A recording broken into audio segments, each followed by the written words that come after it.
A pleasant day to all. This is Angelica O. Cortez at the College of Education of Nueva Ecija University of Science and Technology in the Philippines, and I am here to share one of our best practices entitled Modular Teaching in the New Normal. COVID-19 pandemic is a sad event but can become an opportunity by making some adjustments, fine-tuning, and extra efforts.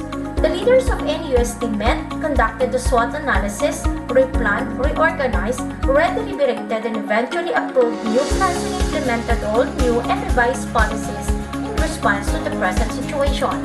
These were all done side by side, responding to the needs of stranded students in the locality and in their respective areas of training. Also, the university responded to the immediate needs of frontliners, such as foods, improvised face shields, face masks, sanitizers, and sanitizing boxes. We also organized and delivered social, psychological, and mental assistance through webinars, online guidance and counseling sessions, and we also launched various fora and hotline numbers for the concerns of parents and students.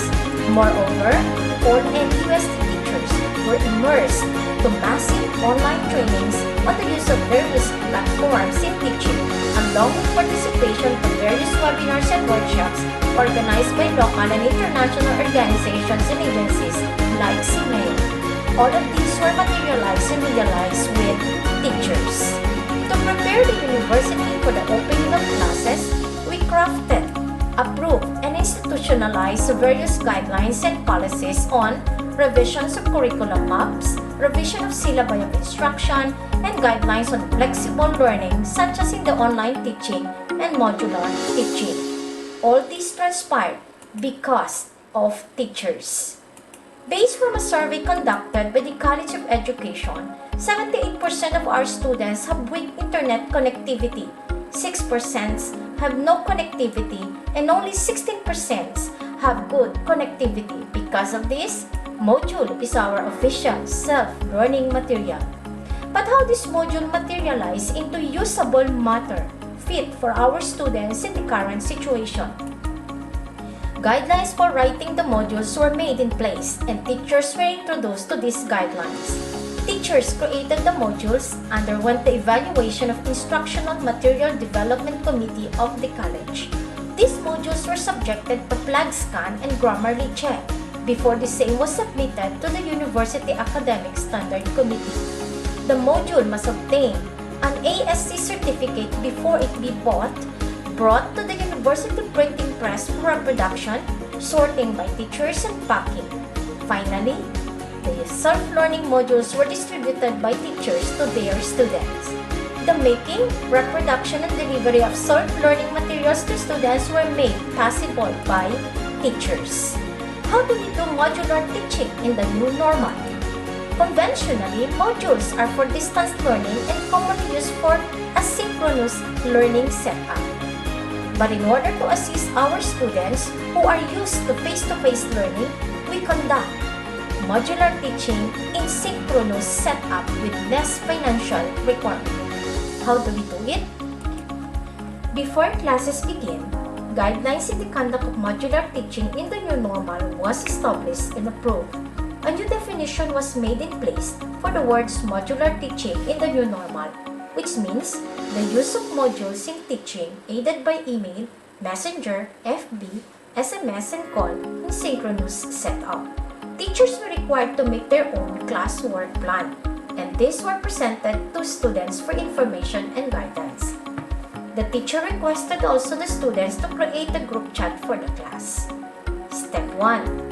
Divide the class into smaller group or cluster, say 5 to 6 members per group. Each group must identify a leader. The primary duty of the leader is to ensure that members of the group are present during synchronous session.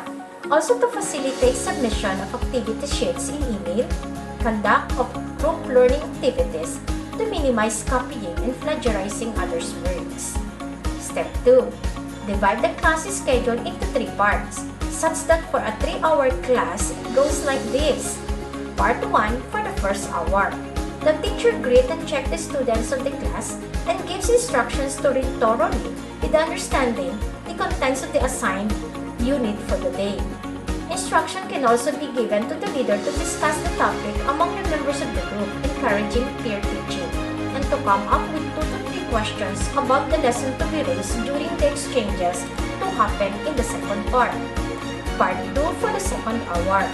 The teacher gives the gist of the unit and answer all questions sent earlier by the students. And yes, despite having the self-learning module, students have lots of questions. In this second hour, the teacher may conduct recitation by text, by message, or by call. Showing here are the class interactions of teachers with students during synchronous modular teaching. On part 3, the last hour is the provision of instructions to students by teachers for the students to start the day activity, for the deadline of the activity for the day, and the plan for the engagement next meeting. Showing now are the sample instructions given to students, their submitted outputs for the day, and how the modular synchronous class session ended. Step 3. Make a schedule on the giving of quiz, unit tests, and examination. It is advisable not to give a quiz or any form of test right after each engagement so as not to create stress and panic, especially for those students in the new normal. And that is how we do modular teaching in the College of Education of Neust. Again, this is Teacher Angelica O. Cortez from the Nueva Ecija University of Science and Technology in the Philippines. Salute to all teachers.